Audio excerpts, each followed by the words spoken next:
My name is Isolde Harriman, and I will never forget the night my father looked me straight in the eye and said, loud enough for the whole room to hear, "Only important people are invited, not you." The laughter around him stung worse than the words. He wasn't joking. He meant it. At 75, standing tall in front of his friends at the Fisherman's Hall, my father decided to erase me from his story, as if decades of service in uniform, deployments, and lives I had held together on blood-soaked ground counted for nothing. That sentence cracked something inside me, the same way it had when I was a girl and he told everyone my brother was the Harriman worth bragging about. Years later, nothing had changed. In that moment, I wasn't his daughter, I was his punchline. What no one in that hall knew yet was that I had just been promoted to colonel in the United States Air Force, and what my father had tried to keep small was about to be pulled into the light, in front of everyone he'd worked so hard to impress. When I came back to New Bedford, the salt still clung to the streets the way it always had, heavy and familiar, like a town that never forgot its own past. I hadn't been home in years, not since the military swallowed most of my adult life, and yet nothing about my father's house had changed. The same clapboard siding weathered by storms, the same brass ship's bell by the door, the same silence that filled every corner whenever I walked inside. He was in the living room polishing a wooden model of a schooner, rubbing at its mast with the kind of focus he used to give to his fishing boats. His hands, though older and slower, still carried the authority of a man who expected the world to bend around him. I asked him about the birthday party, careful, almost hopeful, if he needed anything from me, if there was a way I could help. He didn't look up. His voice was flat, deliberate, sharpened by years of knowing exactly how to cut. "Only important people are invited, not you." The words landed like salt in an old wound, the same wound that had never healed. I felt my jaw tighten. Years of uniform and chain of command had trained me to answer in control, not in anger. So I did what came naturally. "Copy," I said quietly. He went back to polishing the mast, as though I hadn't spoken, as though I wasn't even in the room. I stood there long enough to feel the weight of his dismissal press against my ribs, then turned toward the door. There was nothing left to argue, nothing left to win from him. I decided I'd leave a single gift, a framed photograph of my mother, the one thing that had always belonged to me, and walk away before the band struck its first note. He thought he had drawn the line of who counted as important. What he didn't know, what no one in that hall yet knew, was that tonight those words would unravel, and the story he had written about me would never hold again. My earliest memories of comfort belonged to my mother, Eleanor. She had the kind of quiet strength that made rooms feel safe, even when the storm outside was inside our house. She died when I was 20, her heart giving out after years of carrying burdens too heavy to name. Before she left, she pressed a chipped porcelain teacup into my hands, its rim uneven, its handle worn smooth. "Don't let your father make you small," she whispered, as though it were a commandment, not advice. I've carried those words the way some people carry scripture. My father never wasted his breath on me the way he did on Elliot. Elliot was his pride, his golden boy, law school in Boston, a polished suit, the kind of son a man brags about down at the docks. I remember dinners where Dad leaned back in his chair, retelling Elliot's courtroom victories, his voice rising with pride. Meanwhile, my mother quietly slipped the best piece of fish onto my plate, her eyes saying what she never dared out loud. "I see you." By 19, I couldn't breathe under that roof anymore. I enlisted in the Air Force and chose medical service, patching up the broken, standing in the space between life and death. In Afghanistan, dust caked my uniform as I knelt over a young private torn open by shrapnel, my palm pressed against his chest, blood seeping between my fingers. And I said the only thing that mattered: "Stay with me, breathe." He did. Moments like that turned me into a leader, not by title, but by necessity. Yet here, back home, none of that ever seemed to count. To my father, I was still just the daughter who left. To the town. I was Arthur Harriman's girl who went off to do something vague with the military. Elliot was the one they pointed to with pride. I was the afterthought, and beneath every handshake, every smile, I could feel it. The quiet dismissal that said, "She's not the important one." The fisherman's hall buzzed with voices and clinking glasses the night of my father's celebration. I walked in wearing my dress blues, each ribbon measured to regulation, polished shoes reflecting the weak glow of the neon sign above. The smell of salt and old nets clung to coats draped over chairs, and a sheet cake on the corner table sagged under melting frosting. I moved toward the donation box, envelope in hand, ready to slide it in and disappear. Then my father stepped into my path, his smile stretched wide for the audience gathered around him. His voice carried just enough to reach every ear nearby. "Only important people are invited, not you." The words fell heavy, silencing the room for a breath. Then came the careful clatter of glasses lifted, the forced murmur of conversation meant to cover the sting. My chest tightened in that familiar way, the instinct to vanish before anyone else felt awkward on my behalf. My hand brushed against the challenge coin in my pocket, the metal warm from my grip, a reminder of who I really was. I turned, ready to walk out. That's when I felt it, a firm hand catching my sleeve. A calm, steady voice rang out, clear enough to cut through every pretense in the hall. "Ma'am, this way." I lifted my eyes and saw her, General Catherine Duval, 4 stars on her shoulder, the woman who had mentored me through years of service. She stood tall, unbothered, every bit the embodiment of authority and grace. The room froze. My father's face blanched, his practiced smile cracking. For the first time in a lifetime, I wasn't small. I was undeniable. When General Duval's hand closed around mine, and she guided me toward the stage, the fisherman's hall seemed to hold its breath. The hum of chatter cut off. Chairs creaked as men shifted uneasily. Old fishermen who'd weathered 1,000 storms removed their caps, pressing them to their chests. A few younger men straightened their ties, as if neatness might shield them from the shift in air. The weight in the room thickened into something close to reverence. Then her voice carried, firm and unshaken. "Tonight, we recognize Colonel Isolde Harriman." The title rang through the hall like a bell. A ripple of murmurs spread, stunned and uncertain. Then came a sound that cut deeper than applause.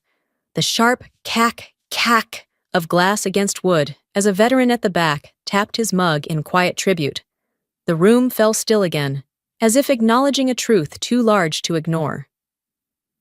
Across the tables, my father sat stiff, his mouth twisting into that half-smile he wore when he thought he was clever. "Well," he said loudly enough for his circle of friends, "looks like she fooled some people in Washington." But no laughter followed. The joke collapsed into silence, hanging in the air like smoke no one wanted to breathe. He looked around, waiting for support, but found none. That was the moment the ground shifted. The narrative he had clung to for years slipped out of his hands. For the first time, the story of my life was no longer his to tell. It was mine, spoken aloud, undeniable, sealed in the respectful quiet of the people who had heard it. General Duval wasn't finished. She spoke again, this time softer, but every syllable carried. She announced the creation of the Eleanor Harriman Memorial Scholarship, named for my mother, to help children of service members pursue their future. The words struck like a tide pulling me back. I saw my mother's gentle smile, felt the chipped porcelain rim of her teacup against my fingers, heard her whisper, "Don't let your father make you small." The hall stirred, some people nodding in approval, others exchanging glances. And then Elliot rose abruptly, his chair scraping the wooden floor like a warning. His voice was sharp, almost triumphant in its bitterness. "This night belongs to Dad, not you. You always have to steal the spotlight." Gasps, whispers. The low rumble of discomfort swirled through the room. A few of my father's friends clapped Elliot on the shoulder, their loyalty quick and shallow. Others turned their eyes toward me, searching, weighing. I steadied myself the only way I knew how. my thumb pressed against the challenge coin in my pocket, its edges biting into my skin. The same grounding ritual I had used in combat, under fire, when panic clawed at the edges of my vision. My breath slowed. General Duval didn't raise her voice. She simply turned her head and fixed Elliot with a look that had silenced rooms filled with generals. No words, just her gaze. And under that weight, my brother's tone faltered, his chest rising shallow, his voice shrinking into itself. But the damage was done. The room had split open. Some aligned themselves with my father and brother, clinging to the old story of who mattered and who did not. Others leaned subtly toward me, toward the truth that had finally been spoken aloud. The private fracture of my family had become a public fault line. What had once been whispered behind closed doors now flared in the open, and the whole town was forced to pick a side. After Elliot's outburst, the hall hung heavy with silence, the kind that pressed down like a ship's anchor in rough seas. Every cough, every shuffle of feet felt amplified in the void. Mr. Tate, president of the Fishermen's Association, cleared his throat and stepped to the microphone. His words landed with the weight of duty. My father would join the stage to take part in the pinning ceremony, to place the eagle insignia that marked my new rank. My father rose stiffly, every eye in the room following him as he walked forward. When the small box was placed in his hands, I caught the tremor that ran through his fingers. For a moment, his gaze drifted, past me, past the crowd, into some memory he couldn't shake. I imagined what he saw. My mother in our kitchen years ago, standing between us, telling him to let me choose my own path. Still, he tried to resist, leaning toward his closest friends. His voice dropped to a rasp. Just a show, nothing more. A few heard it, their expressions faltering, but there was no stopping what came next. He lifted the eagle and pressed it against the velvet board. The pin slid into place with a soft snap, and the hall froze. The only sound was the ceiling fan's tired whine, spinning above us like a reminder of time itself. In that moment, my father was no longer the man in control of the story. He had become what he had always refused to be, just another witness, forced to acknowledge a truth he could not bend. The silence cracked when Elliot leapt back to his feet, his voice sharper than a blade. Her military career is nothing but paperwork. Lawyers, real lawyers, are the ones who defend justice. His words sliced through the air, and I saw my father's head bob in agreement, a faint nod as if to seal his son's verdict. Then came a sound I didn't expect. A chair scraped back, and an old veteran rose. His face was a map of scars and weather, his hands shaking slightly as he leaned on the table, but his voice, low, gravelly, carried clear. I saw her save men in Afghanistan. That's justice, too. He tapped his mug twice against the table. Cack! Cack! The sound rang like a gavel, final and unyielding. The effect was immediate. Pastor Miller breathed out an unplanned amen. A few fishermen nodded in agreement. Others removed their caps and held them to their chests. The shift was visible, a tide turning not because I defended myself, but because the truth had been claimed by people who had no reason to lie. I stayed still, my breath even, my coin warm in my palm. I didn't need to say a word. The room was speaking for me. My father tried for a smile, but it trembled at the edges. Elliot's face darkened, his fists curling tight, fury rolling off him in waves. Yet around them, the town no longer looked their way. Revenge, when it came, was quiet. It wasn't mine to declare. It was the community's verdict, plain and undeniable. In their silence and their nods, my father and brother were pushed to the edges, outsiders in their own story. And for the first time, I stood in the center, unchallenged. General Duval stepped up to the microphone, her posture as unshakable as the stars stitched into her shoulder boards. Her voice carried through the hall with clarity that left no space for doubt. By authority of the United States Air Force Personnel Center, Colonel Isolde Harriman is hereby recognized. The opening bars of the national anthem rose, and the room followed instinctively. Chairs scraped back. Men and women stood tall. Old fishermen, who had never set foot on a parade ground, removed their caps with trembling hands. Their chests expanded and tightened, under palms pressed firm, the reverence plain in every bowed head. Near the stage, the frame of my mother's photograph rested on a small table, lit by a single candle. Eleanor's smile, soft and steady, looked out over the gathering as though she herself had orchestrated this night. My gaze locked on hers, and for a moment it felt as if she was there beside me, her whisper threading through the music, "Don't let him make you small." Then it was my father's turn. They handed him the eagle insignia, silver glint catching the light. His hand shook as he reached forward, fingers brushing the edge of my uniform. Slowly, he pinned it to my chest. He lowered his head, and the words slipped out, thin and broken, nothing like the boastful man who had mocked me hours earlier. "Well, I'll be—" The silence that followed was weightier than any applause, until it cracked open and the hall erupted in clapping, long, sustained, undeniable. It rolled over me like a tide. I didn't need to speak, didn't need to defend or explain. The truth was already standing tall in that room, and my father, the man who had spent a lifetime dismissing me, had just become the unwilling witness to it. When the ceremony ended and the crowd thinned, my father tugged at my sleeve, steering me toward a shadowed corner of the hall. His voice was low, carefully measured, as though control alone could repair what had just unraveled. "Let's take a photo for Facebook. Show we're good." I held his gaze, steady as I had on battlefields. "No," I said. "Let it be what it was. This town heard the truth tonight." Elliot's face darkened. Without a word, he stormed out, shoulders stiff, refusing even a backward glance. My father stood rooted, his head bowed, no quick joke left to offer. For the first time, he looked small to me, not because I wanted him diminished, but because the weight of pretending had finally slipped from my shoulders. Later that night, the salt wind stung my skin as I walked the path to the seaside cemetery. The Atlantic's breath was sharp, restless, like the memories that still lived in me. I knelt before my mother's stone, the carved letters of her name catching the moonlight. From my pocket, I drew the challenge coin, warm from my hand, and laid it beside a folded strip of uniform cloth.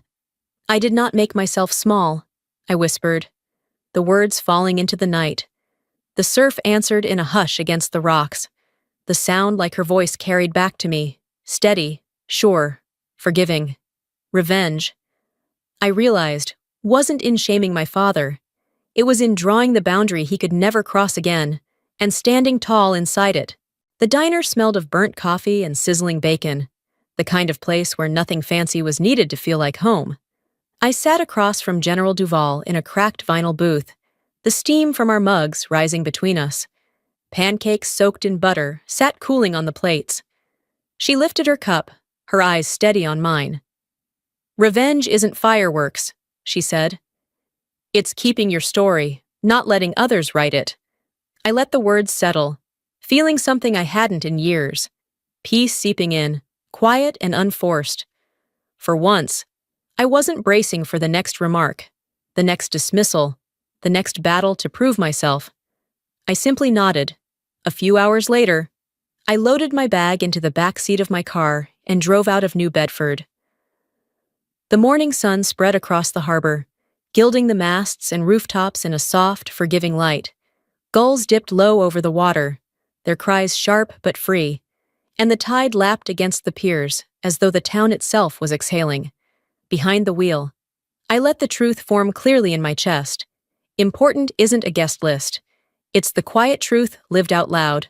For the first time, revenge didn't mean crushing my father under the weight of his own words. It meant stepping beyond them, walking into the day unburdened, no longer defined by his shadow, but by the strength I carried in my own.